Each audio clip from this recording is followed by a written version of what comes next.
شروع اللہ کے نام سے جو بڑا مہربان نہایت رحم والا ہے۔ مومنو، اگر تم میری راہ میں لڑنے اور میری خوشنودی طلب کرنے کے لیے مکے سے نکلے ہو تو میرے اور اپنے دشمنوں کو دوست نہ بناؤ۔ تم تو ان کو دوستی کے پیغام بھیجتے ہو اور وہ دین حق سے جو تمہارے پاس آیا ہے منکر ہیں، اور اس باعث سے کہ تم اپنے پروردگار اللہ تعالیٰ پر ایمان لائے ہو، پیغمبر کو اور تم کو جلا وطن کرتے ہیں، تم ان کی طرف پوشیدہ دوستی کے پیغام بھیجتے ہو،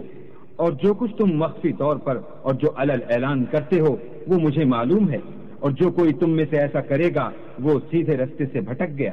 اگر یہ کافر تم پر قدرت پالیں تو تمہارے دشمن ہو جائیں اور ایذا کے لیے تم پر ہاتھ بھی چلائیں اور زبانیں بھی،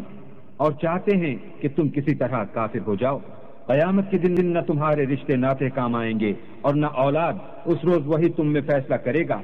اور جو کچھ تم کرتے ہو اللہ اس کو دیکھتا ہے۔ تمہیں ابراہیم اور ان کے رفقا کی نیک چال چلنی ضرور ہے، جب انہوں نے اپنی قوم کے لوگوں سے کہا کہ ہم تم سے اور ان بتوں سے جن کو تم اللہ کے سوا پوجتے ہو بے تعلق ہیں اور تمہارے معبودوں کے کبھی قائل نہیں ہو سکتے، اور جب تک تم خدائے واحد پر ایمان نہ لاؤ ہم میں تم میں ہمیشہ کھلم کھلا عداوت اور دشمنی رہے گی۔ ہاں، ابراہیم نے اپنے باپ سے یہ ضرور کہا کہ میں آپ کے لیے مغفرت مانگوں گا،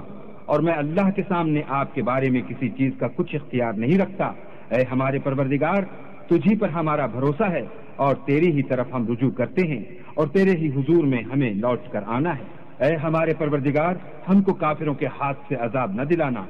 اور اے پروردگار ہمارے ہمیں معاف فرما، بے شک تو غالب حکمت والا ہے۔ تم مسلمانوں کو، یعنی جو کوئی اللہ کے سامنے جانے اور روز آخرت کے آنے کی امید رکھتا ہو، اسے ان لوگوں کی نیک چال چلنی ضرور ہے، اور جو روح گردانی کرے تو اللہ بھی بے پرواہ اور سزاوار حمد و ثنا ہے۔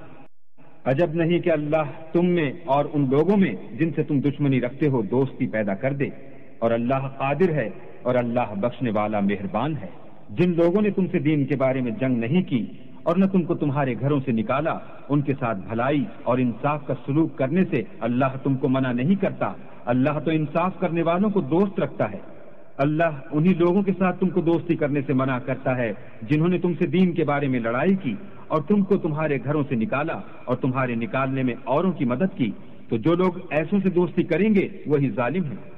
مومنو، جب تمہارے پاس مومن عورتیں وطن چھوڑ کر آئیں تو ان کی آزمائش کر لو، اور اللہ تو ان کے ایمان کو خوب جانتا ہے۔ سو اگر تم کو معلوم ہو کہ مومن ہیں تو ان کو کفار کے پاس واپس نہ بھیجو کہ نہ یہ ان کو حلال ہیں اور نہ وہ ان کو جائز، اور جو کچھ انہوں نے ان پر خرچ کیا ہو وہ ان کو دے دو، اور تم پر کچھ گناہ نہیں کہ ان عورتوں کو مہر دے کر ان سے نکاح کر لو، اور کافر عورتوں کی ناموس کو قبضے میں نہ رکھو، یعنی کفار کو واپس دے دو، اور جو کچھ تم نے ان پر خرچ کیا ہو تم ان سے طلب کر لو، اور جو کچھ انہوں نے اپنی عورتوں پر خرچ کیا ہو وہ تم سے طلب کر لیں۔ یہ اللہ کا حکم ہے جو تم میں فیصلہ کیے دیتا ہے، اور اللہ جاننے والا حکمت والا ہے۔